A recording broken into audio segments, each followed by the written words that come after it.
Oi pessoal, bom dia, boa noite, boa tarde. Eu sou Flávio Véspero e nós estamos aqui no podcast, no Flavesp Podcast.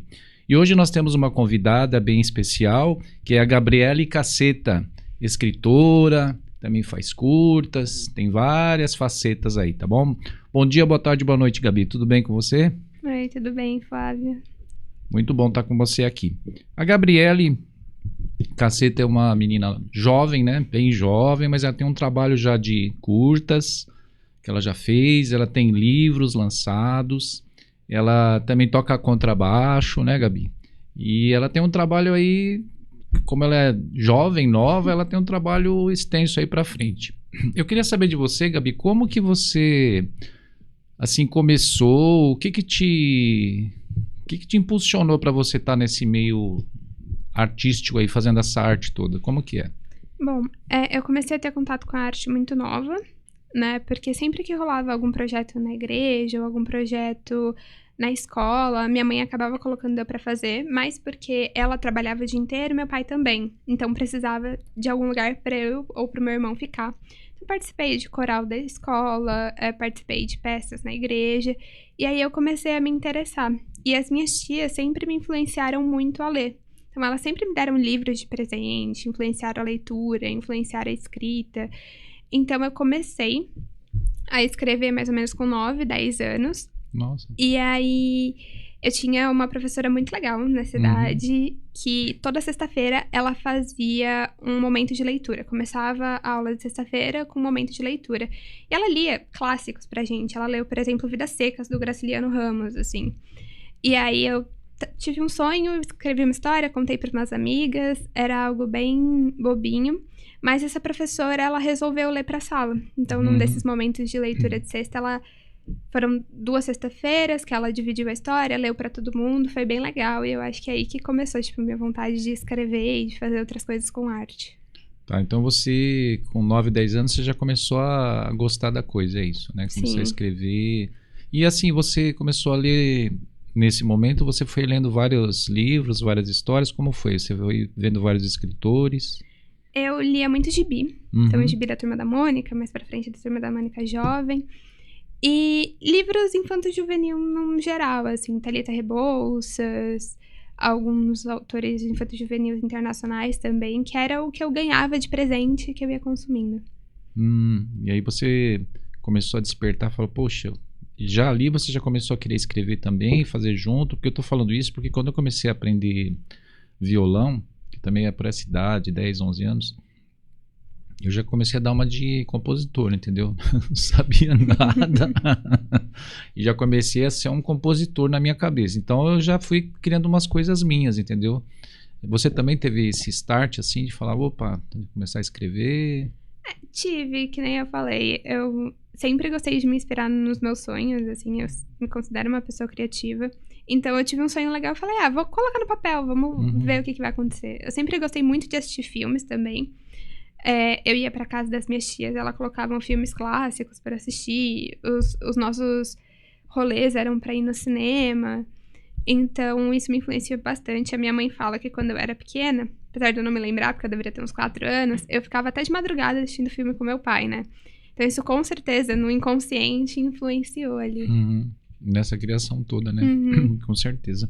Porque vai despertando a arte na gente, né? No caso, se você se identifica com aquilo, vai te impulsionando e vai te despertando, com certeza, né? E dentre esses autores, assim, outros gibis você também começou a ler? Como é que é? Mônica, quem mais? Aí foi para outros? Eu li algumas coisas da Marvel, agora mais velha, Neil Gaiman também, mas naquela época, majoritariamente, Turma da Mônica. E atualmente, então, você também dá uma... Qual que é que você lê hoje aí? Eu acho Tem algum? que escritores, assim, eu tenho tentado ler mais escritores nacionais, contemporâneos, né? Pessoas que estão escrevendo ali junto comigo, pra saber o que eles estão escrevendo, conhecendo. De escritores internacionais, eu gosto muito do Neil Gaiman. É um escritor que me influencia bastante. E nacional, Carolina Maria de Jesus, ela tem uma obra incrível, tanto Quarto de Despejo, quanto as poesias dela. Eu gosto muito da Emily Dickinson também, em poesia. eu acho que as poesias dela são atemporais, né? Faz muito tempo que elas foram escritas, mas elas funcionam até hoje. Tá. E então você estimula o pessoal jovem, assim, você acha que é legal o pessoal tá sempre pesquisando essa coisa de ler, mesmo que, começando com gibi, aí vai lá no livro, vai pesquisando o autor, vai vendo um filme, vai vendo um desenho. É isso que você fala pro pessoal para estimular mesmo, é isso? Sim, eu acho a leitura foi muito importante para mim, né, para me desenvolver não só na parte da escrita, mas como pessoa também. E aí eu gosto muito de incentivar pessoas. Eu sempre sou a pessoa que quando eu leio um livro que eu gosto muito, eu falo para todos os meus amigos e convenço as pessoas ao meu redor a ler esse livro também. Então, pessoal, a Gabi, que é a Gabriele Casseta, a gente fala Gabi porque a gente já tem um conhecimento com ela, tudo. Ela faz parte do nosso grupo, é um grupo que nós temos que chama Grupo Pulso, que é sobre teatro, tudo. E o Célio esteve aqui com a gente, Célio Colela, que também faz parte do grupo, tem o Robicinho, tem a Vitória Véspero, tem a Maiara Véspero, tem o Ricardo. Então esse grupo a gente também está crescendo nessa ideia de fazer os projetos e as ideias com o teatro mesmo e com, enfim, com esquetes e com coisas até depois com o Anderson lá na realidade aumentada também, né? Eu gostaria de que você falasse um pouquinho desse trabalho sobre a ODS. Você saberia falar um pouquinho como que funciona esse trabalho hoje? A ODS são os objetivos. Os objetivos, esqueci a palavra objetivos. Os objetivos da ONU, né? Eles sempre colocam um prazo de tantos em tantos anos, eles atualizam esses objetivos de acordo com o que está acontecendo no mundo. E eles passam desde redução da pobreza, igualdade de gênero, redução de resíduos. É sempre com a ideia de melhorar o nosso planeta e melhorar a nossa convivência entre humanos e a nossa convivência com o planeta. Então, o nosso trabalho no Pulso que a gente está construindo juntos é para falar sobre esses objetivos, né? É trazer através da arte que as pessoas possam conhecer e engajar melhor dentro desses objetivos. O que cada um pode fazer dentro da sua realidade para ajudar a atingir esses objetivos. Que apesar de ser coisas muito grandes, como erradicar a fome do mundo ou diminuir a pobreza, se cada um fizer um pouquinho, a gente pode chegar em algum lugar daqui a alguns anos. Sim, é um trabalho importante, né? Sim. A gente tem que... A arte, ela ajuda muito nisso também, né? De, tipo, ajudar na conscientização, né? O pessoal ouvir um pouco, ver, aprender, né? Até a gente que faz o trabalho junto, a gente também aprende muito, né? Sim. Todos esses objetivos, essas coisas que às vezes pra gente são informações novas que nós não sabemos, né? Ou às vezes a gente até vê, mas não sabe distinguir, ou não sabe, né, falar direito sobre aquilo, né? Mas é bem interessante. E você, nesse trabalho, assim, vamos dizer assim, um trabalho mais de sustentabilidade, vamos chamar assim, né? Dos livros que você, hoje, ou mesmo o pessoal que fazia anteriormente, você tem alguém que você acha, assim, um escritor que foi mais para esse embasamento mesmo da sustentabilidade, das coisas que são voltadas para o dia a dia mesmo assim? Tem uma escritora de ficção científica que agora me fugiu o nome dela. Ela escreveu A Mão Esquerda da Escuridão, Floresta é o Nome do Mundo. Ela é uma escritora clássica. Ela já ganhou vários prêmios de ficção científica e ela trabalha muito essa questão da sustentabilidade, de conviver com o planeta. E ela vai para esse lugar mais fantástico. Livros como Floresta é o Nome do Mundo, as pessoas vão para outro planeta e aí eles têm contato com as pessoas que moram lá e que tem uma relação diferente com a natureza da relação que o ser humano tem, né? Isso gera um conflito, gera uma guerra ali. Então, eu gosto muito do trabalho dela. Inclusive, a obra dela influenciou Avatar, que também traz esse mesmo conflito, né? Do ser humano chegando num lugar onde tem uma outra raça, que convive de forma harmônica com a natureza e querendo destruir isso de alguma forma. Eu acho muito interessante ela trazer esse assunto e trazer esse assunto para o fantástico, né? Porque tira um pouco a nossa cabeça do dia a dia, faz a gente enxergar questões que estão na nossa frente todos os dias por uma outra ótica. Isso. Muito interessante, muito bom. E dentro, assim, agora passando um pouco para os curtas que você fez, né? Que você comentou comigo em off. Fala um pouquinho dos curtas que você fez, como foi esse processo, como que você se achou nisso, como que é? Bom, em 2017 eu entrei no Centro de Audiovisual de São Bernardo do Campo, o CAV, E eu caí meio que lá sem querer, eu ia fazer outro curso na ETEC, não deu certo, eu acabei que eu tentei o CAV porque eu não sabia ainda o que eu queria fazer de faculdade. E aí eu comecei a ter contato com cinema, comecei a estudar cinema mais a fundo e comecei a produzir também. Lá eu fiz 2 curtas-metragens, um deles está no YouTube do CAV, o nome é Anóxia. E o meu TCC também, eu realizei funções como produção, direção, roteiro. E depois disso eu fui para a faculdade de audiovisual, no Senac Santo Amaro, onde eu estudo hoje. E por conta desses meus contatos com o CAV, eu tive a oportunidade de fazer um curta pela Lei Aldir Blanc de 2020, né? Quando foi liberada a verba, uma amiga minha se inscreveu pro edital, eu me inscrevi também, aí ela ganhou.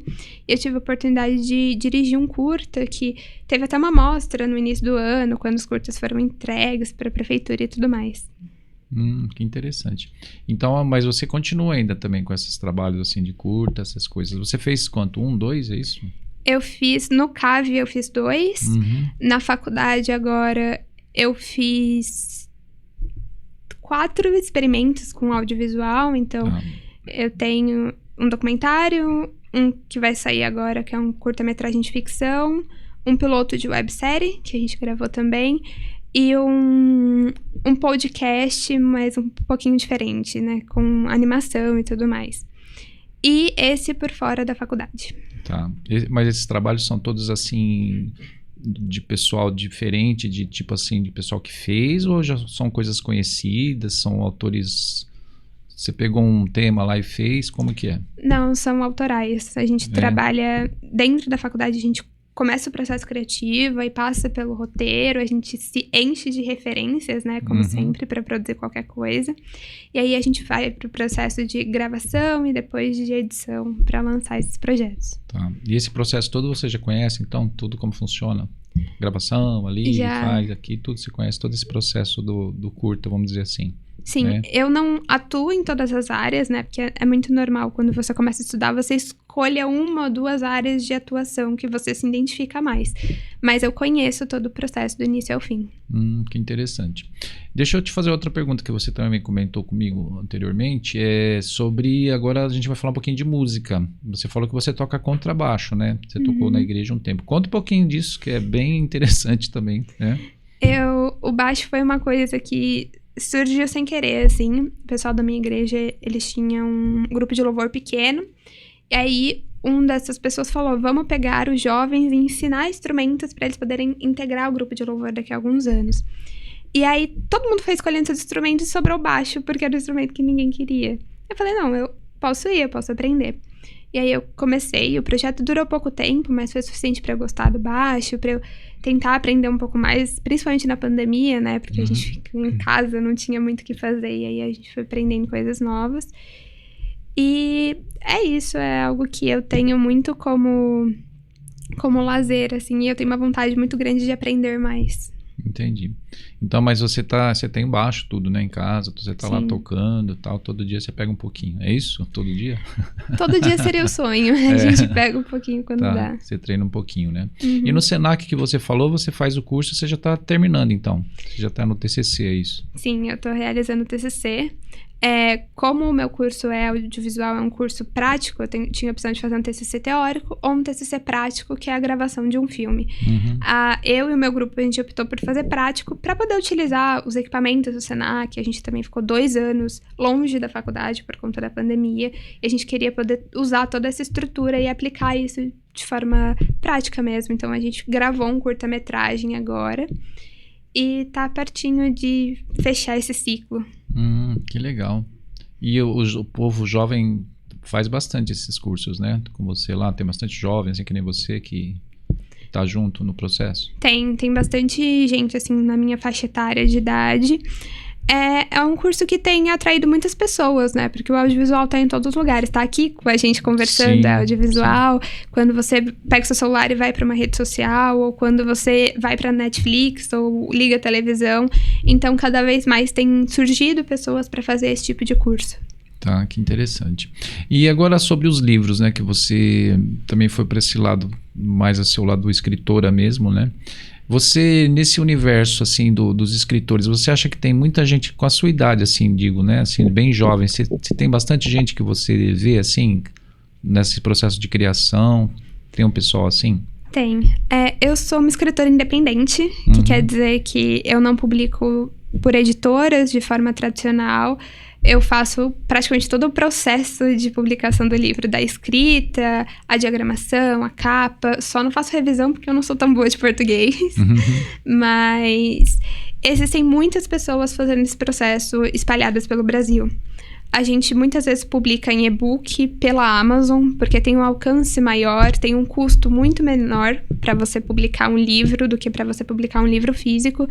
E tem muitas pessoas jovens entrando nesse mundo. É um lugar onde muitos leitores talvez não conhecem por não consumir tantos livros digitais, tá mais acostumado com o livro físico, mas que tem muita gente produzindo todo tipo de literatura que você pode imaginar. Tá. E você falou o e-book, no caso, e tem também, não sei se é a mesma coisa que funciona, eu vou te perguntar, tem o audiolivro, né? É isso que fala? Isso. A produção de audiolivro é um pouco mais rara aqui no Brasil, especialmente de autores independentes, porque tem custos um pouco mais elevados. Mas tem também no Spotify você encontra alguns autores que às vezes fazem um conto e coloca o áudio do conto lá, é bem interessante. Eu vi um pessoal comentando, não lembro aonde agora, mas que tem essa coisa do audiolivro. Porque você, além de você falar, né, sobre ele, tá falando o livro também, dá para interpretar no caso, né? E o pessoal tá colocando música também, né? Assim, uma coisa daqui a pouco vira um cinema mesmo no livro, né? Não é uma coisa assim que tá tendo também? Sim, a gente tem muito de construir a ambientação sonora quando a gente fala de um audiolivro ou de um audiodrama mesmo, que é como se fosse... É uma história, só que ela é pensada só pro áudio. Então você tem toda uma ambientação de música, se o seu personagem ele tá no meio da rua, vai ter sons de rua também, junto com a narração, é bem legal. Que interessante, né? É um mercado diferente, né? Sim. Pra gente que tem um pouquinho mais experiente, né, Brasilino? É uma coisa nova pra gente, né? Assim, não é que a gente é super experiente, mas a gente é um pouquinho experiente. Então é uma coisa nova pra gente. A gente vai aprendendo também um sistema novo, né, nesse processo de saber do livro, de entender o livro, né? Bem interessante. E falando em livro, Gabi, você me trouxe 2 aqui, né? A Ilha dos Pássaros que não voam, desculpa, a Ilha dos Pássaros que não voam e as ondas também morrem, é isso? Isso. Acho que eu preciso de óculos, mas tudo bem. Então, eu queria que qual dos 2 foi o primeiro que você lançou aqui? As ondas também morrem. Tá, então fala um pouquinho de quando foi lançado, o que ele fala aqui um pouquinho, comenta um pouco sobre ele aqui pra gente. Ó, pessoal, deixa eu mostrar pra vocês aqui, ó. Tá certo, ó. Agora eu vou ler certo, ó. As ondas também morrem, tá vendo aí? Gabriela e Caceta, tá bom? Fala um pouquinho pra gente, então. Esse livro, ele foi lançado em maio desse ano. Ele é uma coletânea de poesias. Eu passei por uma mudança de igreja, final do ano passado, começo do ano, alguns outros processos de entrar no ano do TCC, que é o último ano da faculdade. Você tem que tomar escolhas profissionais, né? Sair de um estágio, eu precisei sair do meu estágio para realizar o TCC, por ser prático. E aí eu comecei a escrever sobre todo esse processo que eu estava passando em poesias. E acabei juntando e formando esse livro. Então ele fala através de metáforas que usam a praia, o mar, que é um lugar onde eu gosto muito e me sinto muito confortável. Ele fala sobre esse processo de mudança, principalmente. Tá. E ele busca um público assim específico? Ele tem um direcionamento? Como é que funciona isso? Eu acho que, naturalmente, ele atrai um público feminino maior, assim, não que não possa ser lido por outros públicos, mas acaba atraindo um público feminino. E acho que jovens que estão mais ou menos na minha idade, ou são até um pouco mais velhos, assim, porque eu estou vivendo um processo de mudança e todo mundo que faz faculdade ou que está aí nos seus 20 e poucos anos também acaba passando por esses processos de mudança, de escolha profissional, de fim e inícios de ciclos. Eu acho que o livro fala muito sobre isso.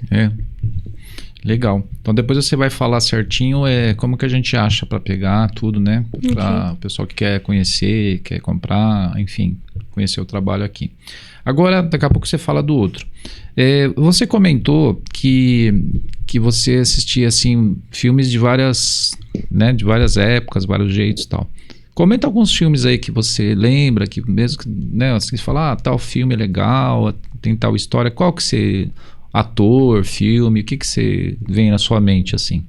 Bom, um dos primeiros filmes que me marcou, com certeza, foi O Mágico de Oz, de 1939. Porque eu lembro que era um filme que eu ia pra casa da minha tia, e minha tia sempre gostou de filmes clássicos. Então, era o tipo de filme que ela colocaria pra uma criança assistir, por mais que, se eu fosse pra casa de qualquer outra pessoa, eu não ia colocar esse filme. Então, esse foi um filme que me marcou bastante. Ele fala muito sobre a história do cinema também, né? Tem toda essa questão do filme começar preto e branco, depois ele fica colorido. Enfim, filmes contemporâneos, eu acho que um diretor que eu gosto muito se chama Jordan Peele. Ele produz mais no âmbito do terror, ficção científica... E ele tem produzindo coisas bem interessantes e diferentes, assim. Mesmo se você não gosta de terror, ele tá produzindo algo um pouco diferente que vale a pena conferir. Então esses são mais que você se espelha um pouco, né? Sim. Eu lembro, assim, que filmes dessa década de 30, tal, de 40, muitos filmes branco e preto, no caso, ainda, né? Mas filmes muito, assim, bons, né? Bons. Sim. Casablanca, Cidadão Kane. Cidadão Kane, que, né, O Vento Levou, também. Tudo filmes assim. Esse da... Qual que você falou primeiro mesmo? Mágico de Oz? Mágico de Oz, que até na época eu comprei, cheguei a comprar, que era caro, é engraçado, né? O DVD, eu tenho o DVD e a Vitória Mesmo Pequenininha era um dos filmes primeiro que eu pus pra ela ver também, que eu gostava muito da história, né, do enredo todo, eu achava bem interessante. E são filmes que impulsionam a gente, eu tô falando por mim mesmo, na parte de, né, daquela fomentar, daquela coisa de você criar, de você ver. Esses filmes eu assisti bastante e faz a gente querer fazer alguma coisa na área mesmo que não fosse específico, mas coisa também da música. Por exemplo, o Mágico de Oz tinha, né, bastante música, mesmo Casablanca, tudo, né? Eles também te inspiraram nesse sentido, assim, de você escrever mais, de você ler mais, mesmo os filmes? Como é que foi isso? Ou foi ao contrário? Ou escrever que te impulsionou nos livros, ou foi os dois juntos? Como que foi? Foi os dois juntos, mas com certeza os filmes influenciam na escrita, assim. Uma das primeiras histórias que eu escrevi, o filme que vinha na minha cabeça quando eu tava escrevendo era Zorro. Então, é uma história bem infantil, mas eu acho que nesse sentido o cinema ele sempre influenciou a minha escrita. Porque querendo ou não, era mais fácil eu ter acesso a filmes que passavam na televisão do que muitas vezes a determinados tipos de livros que envolvem um investimento financeiro até maior, muitas vezes. Tá. O Zorro que você fala é o filme. O filme. Não a série, né? O filme. A série é mais pro brasileiro, né? Mas é pra gente que assistia a série, né? Tinha aquela música.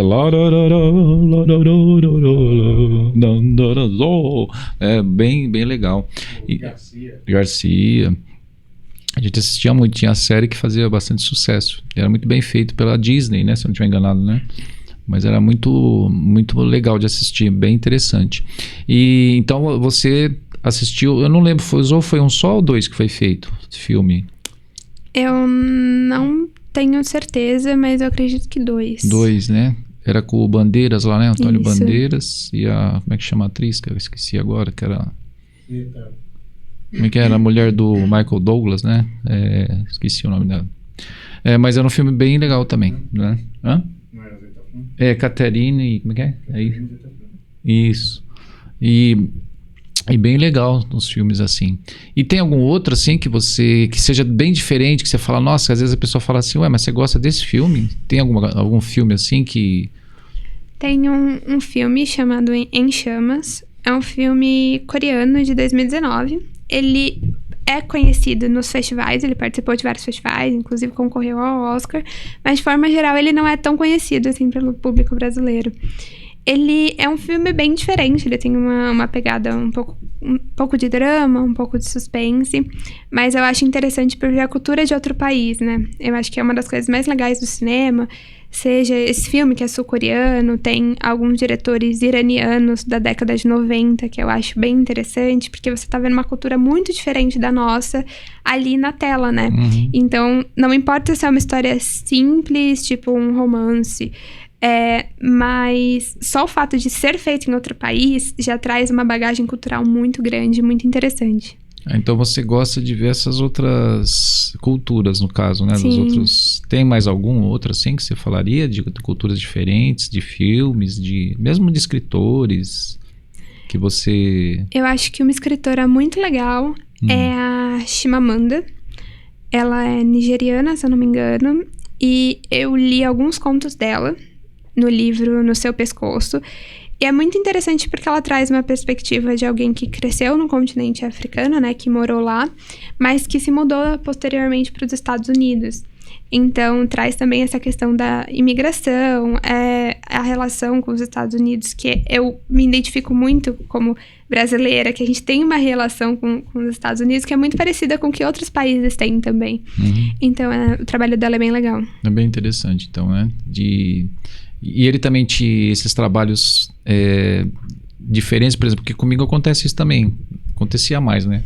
Mas conforme você vai pesquisando, às vezes você vê coisas que estão fora do mercado, vamos dizer assim, né? Que não estão tão na vista, e a gente às vezes pesquisa coisas diferentes culturalmente, né? Assim, no meu caso, de música, mesmo de filmes, e isso também te impulsiona para você estar criando, como você acabou de falar, né? E você vê uma perspectiva de ter coisas mais, assim, diferentes, vamos dizer, do que o trivial que a gente sempre vê, assim, no costume, né?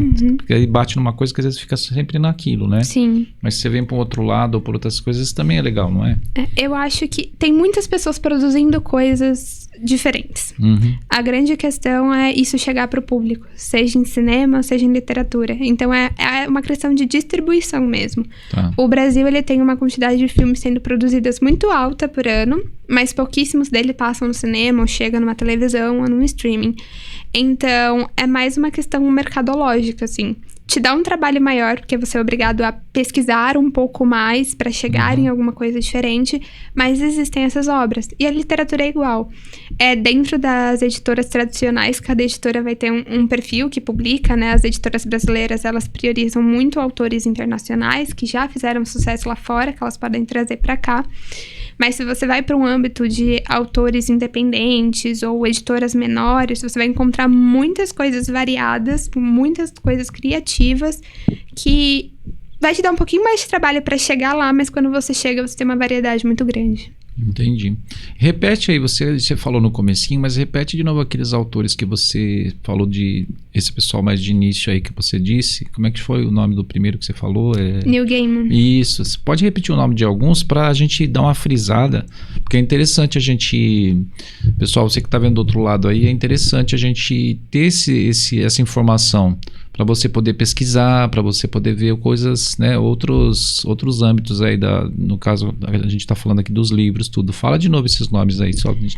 alguns autores internacionais que eu gosto muito. Neil Gaiman, a Ursula Le Guin, que é o do A Floresta é o Nome do Mundo, entre outras obras. Nacionais, Carolina Maria de Jesus, ela escreve de forma incrível, acho que todo mundo deveria conhecer a obra dela. Internacionais também tem o Gabriel Garcia Marques, né, que escreveu vários clássicos, que também é colombiano, então a gente sai um pouquinho dos Estados Unidos. A Chimamanda, que ela é nigeriana, acho que são alguns. O Gabriel escreveu 100 anos, né? 100 anos de solidão, isso. Né? Muito interessante. Pessoal, agora eu vou falar aqui, ó, eu vou pedir para Gabriela e Caceta falar aqui da A Ilha dos Pássaros que Não Voam, que é o outro livro dela aqui, ó, tá? Então fala um pouquinho desse livro, quando foi lançado, quando foi feito, um pouquinho da história dele pra gente, tá bom? Esse livro, ele foi lançado em agosto desse ano, num evento que foi a FEFIC, que é a primeira feira de ficção cristã do Brasil. Eu tenho nas redes sociais um contato com muitos autores de ficção cristã. A ficção cristã, ela é um subgênero que já existe há muito tempo, com Nárnia, Senhor dos Anéis e outras histórias assim, mas que tá crescendo no Brasil agora. E tem autores nacionais, contemporâneos, que estão começando a produzir esse gênero.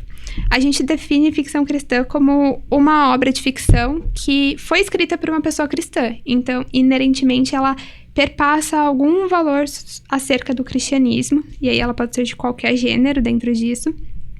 E aí eu fui para essa feira, que foi a primeira, era no Brasil.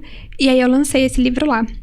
Ele é um realismo mágico e conta a história da Bianca. Ela mora nessa ilha onde é comum que os pássaros não voem. Se você falar que os pássaros voam, as pessoas vão achar que você é meio maluco. E aí, um dia ela encontra no porão da casa dela diários do pai dela que desapareceu há muitos anos. E nesses diários ela vai encontrar um segredo e decide que ela vai adentrar a mata dessa ilha, procurar pelo pai e tentar descobrir por que os pássaros não voam. Só que a mãe dela, Lígia, não vai gostar dessa ideia, ainda mais que ela tem muito medo de perder a filha, assim como ela perdeu o marido. Interessante. E esse, você falou no caso cristão, né? Que é voltado um pouco mais para, não só específico para esse público, mas é também... E o público cristão, eles acompanham? Você acha que tem um mercado mesmo? O pessoal interage? O pessoal se interessa? Como que é isso? Você tem essa... Tem. Quando eu comecei a escrever, eu ainda tinha contato com poucos autores de ficção cristã. E aí tem esses... Nossa, mas será que essas pessoas vão chegar no livro? Será que elas leem? Porque o brasileiro, de forma geral, ele lê pouco, né? E aí a gente começou... Conheci algumas autoras e autores, a gente começou a fazer trocas, a conversar. E aí a Sara Guzella, que é uma autora, teve a ideia dessa feira.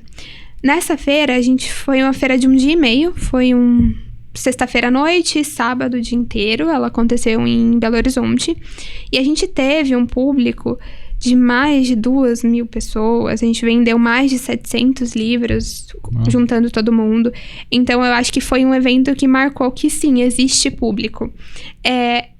O que a gente precisa fazer agora, o que a gente tem feito nas redes sociais, é um trabalho de divulgação, para que o nosso trabalho chegue até esse público, que muitas vezes nem sabe que existe, né? Como não é tão difundido.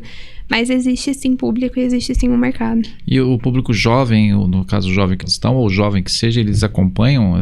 Tipo essa feira que você foi, teve um grande público jovem, assim? Sim, isso foi uma coisa muito legal. Tanto de ver pais levando os filhos, né? Que já influencia na literatura, quanto jovens indo lá e conversando com os autores. A grande parte dos autores que estavam lá tem menos de 30 anos. Então, a gente já tem contato com pessoas mais jovens nos nossos ciclos sociais naturais, e isso acaba levando para os livros também. Para os livros também. E nas mídias sociais hoje, assim, onde mais eu posso achar? Que você comentou dos, né, que eu te perguntei, você falou dos e-books, audiolivros e tal. Spotify, onde que você acha que está crescendo, assim, para poder a pessoa se interessar e ver? Eu acho que na Amazon, a Amazon, plataforma de vendas, eles vendem e-books e praticamente todos os autores independentes que eu conheço publicam e-books pela Amazon. Porque, como eu disse, é mais barato você fazer um livro digital a princípio do que um livro físico, né? E a gente consegue disponibilizar num preço mais acessível, né? Se você vai comprar um livro digital por uma editora, ele vai custar de 25 a 50 reais, dependendo do livro. Os livros independentes costumam custar até 10 reais. Então, você consegue aí, com investimento baixo, ter acesso a vários e-books. E aí, é só você fazer... Se você escrever ficção cristã na aba de pesquisa da Amazon, ele já vai te dar uma lista de livros dentro desse gênero. Que interessante. Então, é um mercado crescente, você acha, né? Sim. Que, assim, tem uma busca, tem uma procura, né? E você sabe se as igrejas, de uma forma geral, se interessam também, assim, falando pela instituição mesmo, você acha que sim? Esse é um trabalho que a gente está começando agora, de formiguinha, de chegar nas igrejas. A FEFIC, que aconteceu em BH, ela foi feita dentro da Batista de Alagoinhas. Então, eles cederam o espaço dos jovens para a gente realizar o evento. Tem algumas igrejas agora que estão tendo bibliotecas, iniciando bibliotecas, e a gente está tentando levar os livros para lá. Ou elas estão abrindo espaços para que autores falem também, façam oficinas. É um processo que está começando agora, mas de pouquinho em pouquinho a gente tá conseguindo chegar e tá tendo essa abertura. Já tem uma abertura, então, para poder fazer, né? Sim. E no caso aqui, eu mostrei pro pessoal aqui, gente, aqui 2 livros seus, né? Você tem mais algum que já tá na sua mente? Como é que é? Que você já Porque esses são os desse ano, os 2, né? Isso. Tem mais algum que você tá pensando pro ano que vem? Já tem alguma coisa assim da história, de nome? Como é que é? Tem. Eu gosto muito de fantasia, né? É um gênero que eu gosto muito. E aí eu vou publicar agora no Natal, dia 8/12, um e-book, que é um conto de Natal que mistura um pouquinho de fantasia e ficção científica. O nome é Um Mar de Histórias Brilhantes. E ele conta a história de 2 irmãos. Eles vivem numa área desértica e eles têm que levar uma mensagem importante para sua comunidade. Uma carta importante. Só que eles têm que atravessar esse deserto e esse deserto é dominado por um povo inimigo deles. Então, é uma história aí de aventura. E essa história dá início a uma outra que eu pretendo publicar ano que vem também, que também é uma fantasia, se passa ali no mesmo universo, com alguns personagens que aparecem nas 2 histórias. E o nome é Todas as Minhas Libélulas. Que interessante.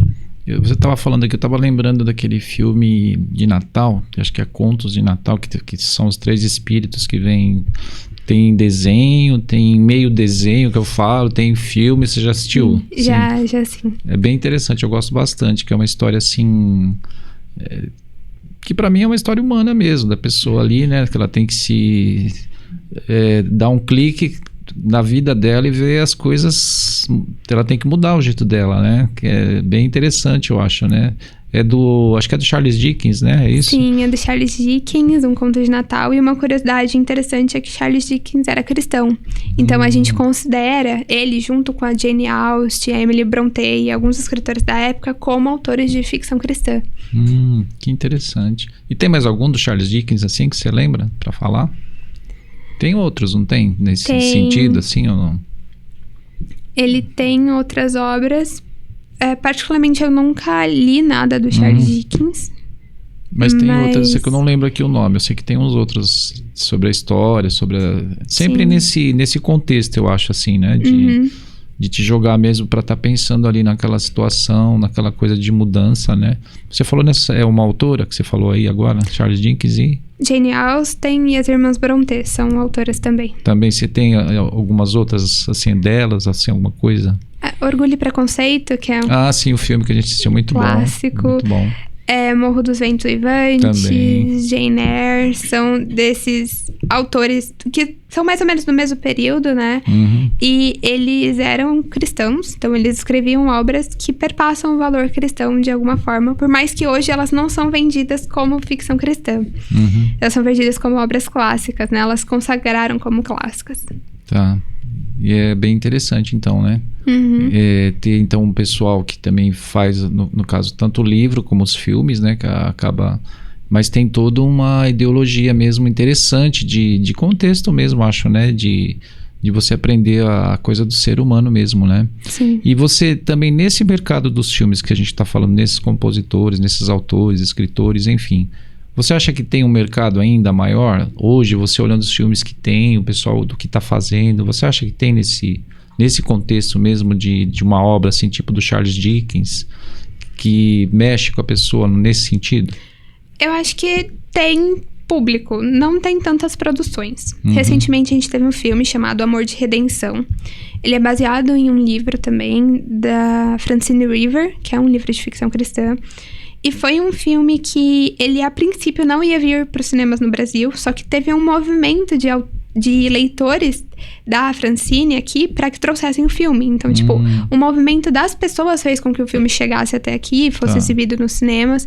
Então, existe público. O que não tem tanto são produções ou produtoras interessadas em investir em alguns tipos de histórias assim. Tá. Eu acho que é o mesmo problema que às vezes a gente sente na música, né? É a coisa também de, às vezes, a vendagem fácil, né? A exposição fácil de determinado estilo, jeito, sei lá, forma de execução, de cantar, de fazer. E às vezes se você tem trabalhos diversos, diferentes e bons que não tem toda essa produção, ou esse caminho, essa abertura para você poder mostrar, passar o trabalho, né? É a mesma coisa, não é? Que sente. É a mesma coisa, assim. A gente tem um caminho um pouco mais difícil para chegar até o espectador final ou o leitor final. Então, a minha dica é, sempre que possível, sigam os escritores que vocês leem, que são nacionais, sigam os produtores de conteúdo, de audiovisual, cineastas, porque você acaba chegando mais fácil, né? Tipo, toda vez que a pessoa lançar uma história, você já segue eles nas redes sociais, você já sabe que tá ali, você já sabe onde ir. E a gente é uma comunidade, então se você conhece, se você chega em um, você vai chegar em outros 10 ali, que podem ter obras que te interessem. Interessante, né? Porque é uma forma também de você... eu perdi a palavra que eu ia falar agora, mas é uma forma de você estar... não é induzindo, é uma forma de você estar ilustrando o que a pessoa tem que poder achar, assim, encontrar, não é? Nesse contexto que você está falando? Sim, é nesse contexto. E o legal também de acompanhar nas redes sociais é que você consegue ver o processo, né? Particularmente eu e muitas outras escritoras, a gente posta o nosso processo nas redes. Como foi que surgiu a ideia do livro? Onde eu posso... Quem faz a capa? Porque como eu publico de forma independente, a gente tem contatos de pessoas que trabalham com determinadas áreas na parte de uma produção. Eu tenho um contato que faz diagramação, ou eu aprendi a fazer sozinha, mas eu posso te dar uma dica de como você pode fazer. Onde eu posso imprimir um livro, uma gráfica que tem um preço legal e uma qualidade legal. A gente acaba dando muitas dicas e falando muito sobre o processo também. Interessante. E essas suas, vamos chamar assim, colegas, né? Ou parceiras, amigas de trabalho, assim, de escritoras e tal, tem muito aqui no ABC, em São Paulo, esse grupo de escritores, escritoras, como é que é? Tem em São Paulo, no geral. Eu tenho uma outra escritora, a Andréia Marques, que ela é aqui de São Bernardo também publica ficção cristã. Ela publica mais para a área de romance, então se você gosta de romance, vale a pena ir atrás. E é o que eu falei, a gente tá espalhados pelo Brasil todo. E eu tenho certeza que tem mais pessoas do que a gente consegue chegar. Porque quando a gente fez a FEFI, que participou, a gente fez entre o nosso grupo que já se conhecia, que engajou, que teve condições de ir. E lá a gente conheceu muitas pessoas interessadas em escrever, ou que já escreveram, ou pessoas que ouviram falar da FEFI, que entraram em contato com a gente. Então, além das pessoas que eu tenho conhecimento, eu tenho certeza que tem outras pessoas espalhadas por aí, produzindo. A gente só não se encontrou ainda. Tá. Então, essa foi a primeira? Foi a primeira. Primeira FEFI, que é isso que fala? Isso. Tá. E tem a próxima já, pensando? Tem, vai acontecer em 2023. Eles têm um Instagram, que é @fefic.bh, se eu não me engano. E lá eles vão postando as informações. Tá. E aí, onde que foi feito essa... Foi em Belo Horizonte, em Belo Minas. Horizonte. Isso. Tá. E aí a gente teve a ajuda da Igreja Batista de Alagoinhas, que cedeu espaço para o evento. Nossa, que interessante. E esse que teve essas 2.000 pessoas que você falou, mais ou menos, né? Quantos dias foi? 3? Foi um dia e meio. Um dia e meio, tá. Então é um público grande, né? Que Sim. se interessa, né? E como você falou, é público jovem, as igrejas também, de uma certa forma, ajudando. E você acha que aqui poderia ser feito, aqui no ABC, em São Paulo? O que você acha? A FEFIC, ela especificamente é uma marca registrada, né? Então eles têm as organizadoras, mas sim, eu acho muito possível a gente fazer esse tipo de evento, fazer uma feira dentro de uma igreja e trazer escritores de ficção cristã ou outros escritores também que escrevem teologia ou outras coisas. Sempre você tem uma quantidade muito grande de pessoas produzindo aqui em São Paulo, especificamente, porque São Paulo, de forma geral, é muito grande, o ABC também, e que daria super pra fazer. Daria pra fazer, né? E voltando agora pros curtas que você comentou, tudo, você tem, fora isso que você tá fazendo da própria faculdade, né, que você tá fazendo, você tem ideia de fazer algum outro, assim, de um trabalho diferente, de alguma... Tipo que nem a gente tem um trabalho do meio ambiente, né, não só, e depois outros tipos de sustentabilidade também, né, que é voltado ao meio ambiente também, mas tem algum outro que você tem ideia de fazer assim, tipo de um curta, mesmo voltado para os livros, para a ideia dos livros, para a história, tem alguma coisa assim também, não? Eu tenho muitas ideias, né? Eu tenho um grupo de colegas da faculdade, a gente tá se organizando aí para quando eu terminar conseguir produzir algumas coisas de forma independente também. E aí tem muitas ideias surgindo, a gente quer fazer algumas coisas com animação também, que é uma outra área que demanda algumas outras coisas. mas tá bem no iniciozinho. Tá. Então você vai para os caminhos da arte mesmo, né? É nos curtas, Sim. é escrevendo, é tocando baixo, é 1001 utilidades, brasileiro. Gabi é uma menina super nova, né? Vamos dizer assim, mas ela tem um trabalho já extenso assim na arte e nessa competência de buscar, de fazer coisas novas, de pesquisar. E alguma coisa nova, assim, diferente que você está pesquisando? Tem alguma coisa bem diferente que você fala, eu estou pesquisando isso na arte agora, eu estou pesquisando isso, tem bem diferente que a gente não ouve e fala, mas o que é isso? Tem alguma coisa assim? Por conta do pulso, né? Então, eu tô vendo algumas coisas sobre realidade virtual, realidade aumentada. É algo que a gente tem contato, né? As pessoas no geral sabem o que é, mas eu acho que dá pra explorar muito além do que a gente tá indo. É algo que tá começando, engatinhando, que a gente ainda vai poder fazer muita coisa dentro disso. Tá. Que é aquela coisa do óculos, né? Sim. Que você põe, aí você vê um outro mundo, uma outra... É mais ou menos isso. Você vê outras... Você interage com outras... Como se você estivesse dentro de um filme, vamos dizer assim, né? Você interage lá. E você acha que isso, então, é uma coisa crescente, com certeza. Com certeza absoluta, porque a gente sempre busca ser o mais imersivo possível dentro das histórias. O cinema dá um passinho além da literatura, né? Ele te imerge. Quando a gente vai para um cinema 3D, é outro passinho além. E aí, quando a gente tá falando de uma realidade virtual, você literalmente coloca um óculos que você vai olhar pro lado e você vai ver outro ambiente, não mais a sala que você tá. Então, eu acho que a tendência é crescer cada vez mais. Tem algum filme que você acha que impulsiona bem isso? Que mostra bem isso? Hoje, por exemplo, hoje, assim? Como é que chama aquele filme? Tem um filme chamado Jogador Número 1. Que ele em si, ele não é produzido em realidade virtual, mas ele fala sobre a realidade virtual, né? E aí a gente tem o filme inteiro é um protagonista que ele tá jogando um jogo, né? Pra ganhar o prêmio, o comando da empresa lá. E ele joga pelo óculos, né? E ele conhece pessoas só na realidade virtual, que ele não sabe nem qual é o rosto na vida real, porque cada um tem o seu avatar, que é super personalizável. Então eu acho que mostra um pouquinho aí pra onde a gente pode ir com essa realidade virtual. Esse filme tem na Netflix? Não. Não, né? Eu não sei dizer onde tem. Tem, né? É um que eu acho que a minha filha estava assistindo a Vitória, se não me engano. E eu vi uns pedaços. Eu acho que não tenho certeza se é o mesmo. Eu sei que era uma história meio parecida, assim. Que o cara com óculos, ele, né, interage com as pessoas, aí muda. Aí eu fiquei vendo um pouco. Aí eu falei, olha que interessante.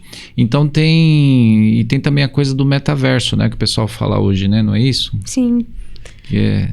Em termos de produção audiovisual, a gente tá sempre interessado em ouvir sobre essas novidades e adentrar essas novidades, né? Saber até onde a gente consegue ir com elas. E quando a gente fala de uma produção ficcional, de um filme, enfim, essas novas tecnologias, elas dão muitas possibilidades para você criar, porque você pode fazer um universo tal qual o Senhor dos Anéis, sendo que eu olho pro lado e eu vejo o Gandalf do meu lado, sabe? Entendi. De forma bem realista. Então, o metaverso também te dá essa possibilidade. Tá. Veja, pessoal, que interessante, né? A gente assistia um desenho há um tempo atrás, um desenho que chamava Os Jacksons, né? E a gente olhava, moleque, né? Falava aquilo, falava, nossa, será que um dia vai acontecer isso? E muitas coisas já estão, né, acontecendo, né, Brasilino? Muitas coisas já estão interagindo, ou mesmo aquele filme, a série Jornada nas Estrelas, algumas coisas, né? Quem diria que você ia pegar o celular e tá falando com a pessoa, né? Tá ali, você tá falando, interagindo com a pessoa, né? A gente acho que ainda não conseguiu fazer aquela teletransporte ainda, né? Já teve um, né? Conseguiram teletransportar um feixe de luz. Interessante. Um feixe de luz já tá caminhando, né? Porque são coisas que acho que o pessoal já pesquisava antigamente, né? Bastante. Porque eu tenho uma coisa assim na minha cabeça, né? Quando aparece um filme de tal coisa que você nunca viu, que você fala, imagina, com certeza o pessoal já está pesquisando aquilo já há um tempo, né? e já jogou no filme, mas já está há um tempo pesquisando. Então há uma grande chance dessa coisa já estar rolando, né?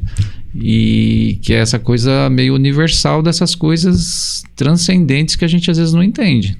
Não é isso? Isso. E a arte, ela sempre aponta, né, para essa tecnologia. A ficção científica, especificamente, é um gênero que vai sempre apontar para essas tecnologias do futuro.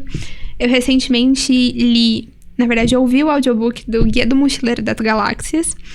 E lá, o Guia do Mochileiro das Galáxias, na real, é um tablet. É um tablet, como se fosse o que a gente tem hoje como Kindle, que tem um guia gigantesco, que tem milhares de livros lá dentro. Só que o livro, se eu não me engano, é dos anos 70. Tipo, não existia o Kindle ainda, não existia o tablet para uso de leitura como a gente usa hoje.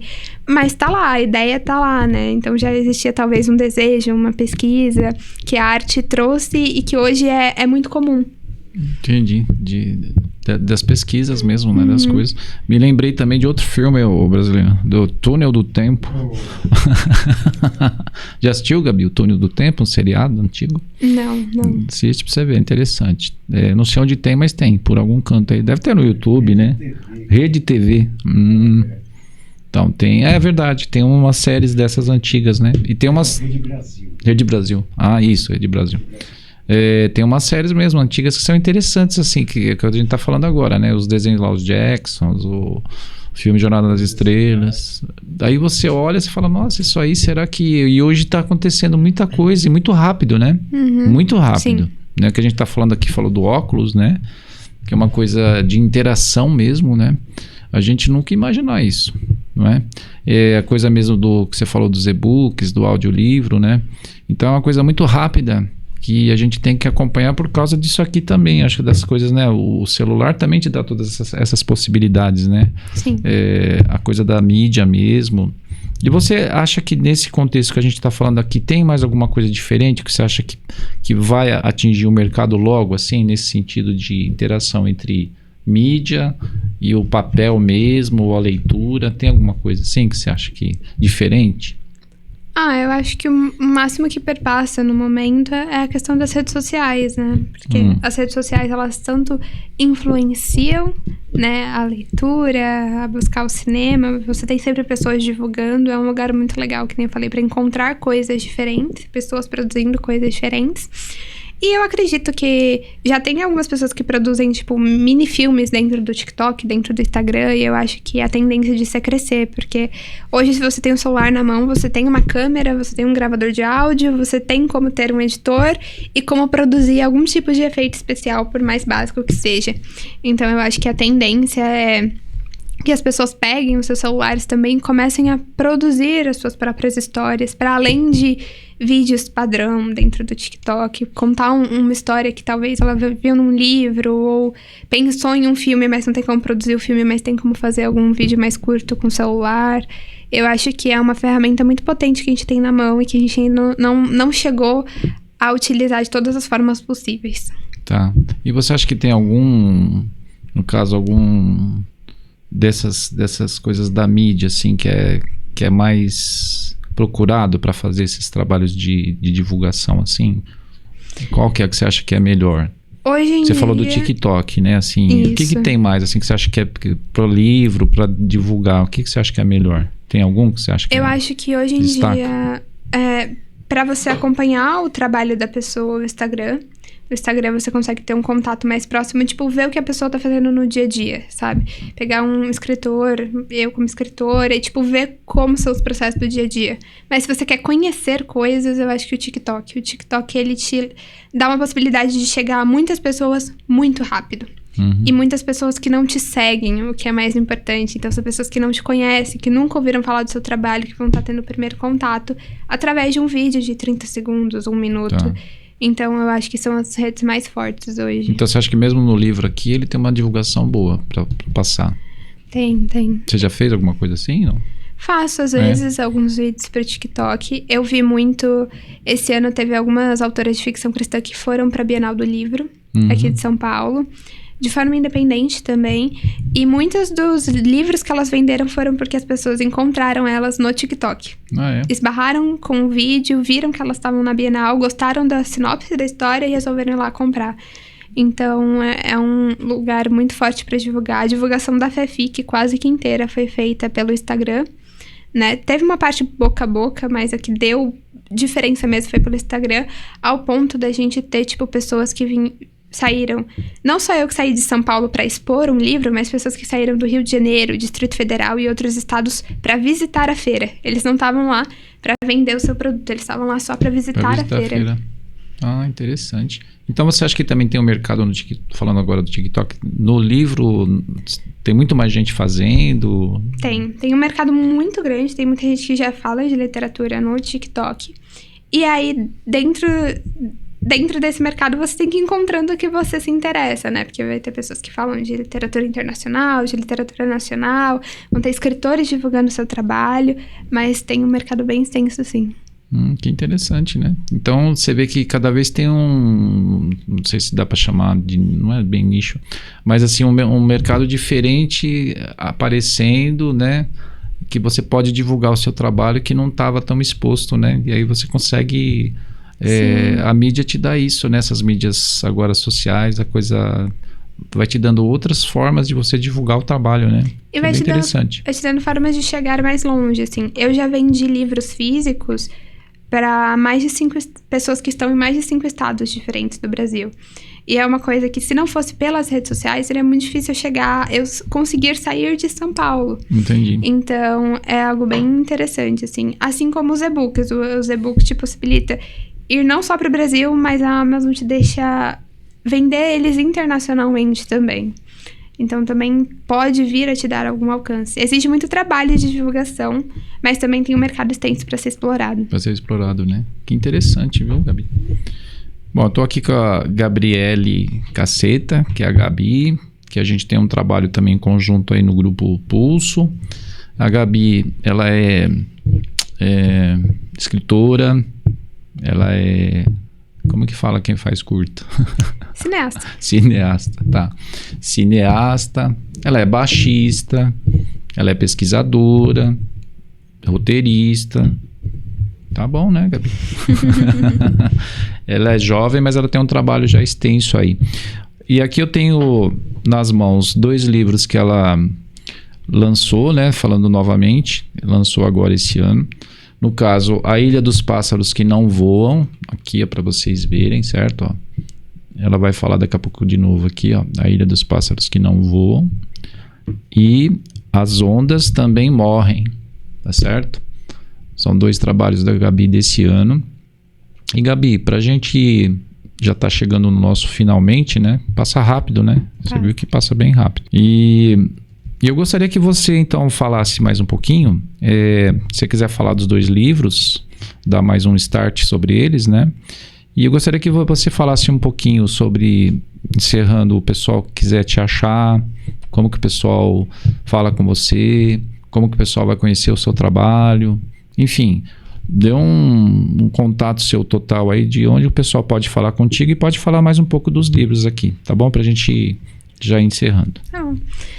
Como eu disse, os livros As Ondas Também Morrem é uma coletânea de poesias que fala muito sobre um processo de mudança de ciclos, de sair de um lugar e ir para outro lugar.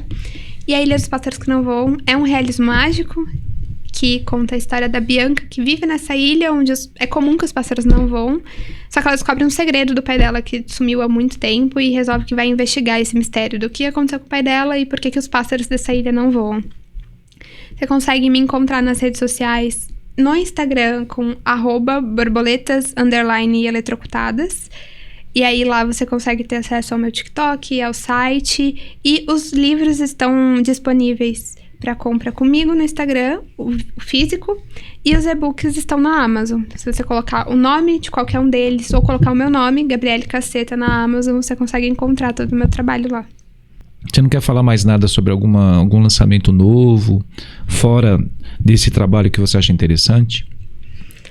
Eu quero convidar as pessoas para conhecer meu próximo livro. Vai ser, como eu disse, um conto de Natal, que mistura aí ficção científica, fantasia, aventura.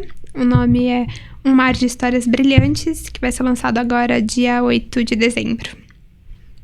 Tá, e o pessoal, então, reforçando, como que eu vou achar esse livro aí? Como que Na Amazon. Na Você Amazon. entra no site da Amazon, você pesquisa ou meu nome, ou o nome de um dos livros que eu já tenho publicados, ou desse livro que é Um Mar de Histórias Brilhantes, e aí você consegue encontrar o e-book. Tá. Bom, pessoal, aqui hoje, no Flavesp Podcast, nós conversamos aqui com a Gabriele Casseta, escritora, cineasta, baixista, e tudo voltado para a arte aí de cinema, né? Roteirista. E uma moça jovem que tem um trabalho bem interessante sobre os livros aqui, sobre a sua carreira, sobre a sua luta aqui para mostrar esse trabalho muito bom, muito interessante. E agora, pessoal, eu vou falar uma coisa para vocês aí, ó. Muito obrigado, viu, Gabi, pela sua presença. De nada. Obrigado mesmo. Pessoal, eu vou falar uma coisa interessante para vocês. Você que está aí em casa, está participando com a gente aqui, está vendo o nosso podcast, e se você quer ser um apoiador do projeto, esse projeto, o que nós falamos aqui? Nós falamos sobre os personagens, sobre a história, sobre as artes, e você quer ser um apoiador do projeto, você aponta aqui no QR Code, vai lá e fala, eu vou apoiar esse projeto. E venha com a gente apoiar esse trabalho de divulgação dos artistas, das suas histórias, como eu falei, tudo voltado para a arte, entendeu? Então, se você gosta, se você quer apoiar, vem com a gente, aperta aqui no QR Code, tá bom? Vê lá, acessa, né, no QR Code, vai lá e você será um apoiador do nosso projeto, tá bom? Do Flavesp Podcast. E se você também quer se inscrever no canal para estar vendo com a gente os episódios que nós temos aqui, as nossas entrevistas, os nossos bate-papos, aperta no sininho aí, tá bom?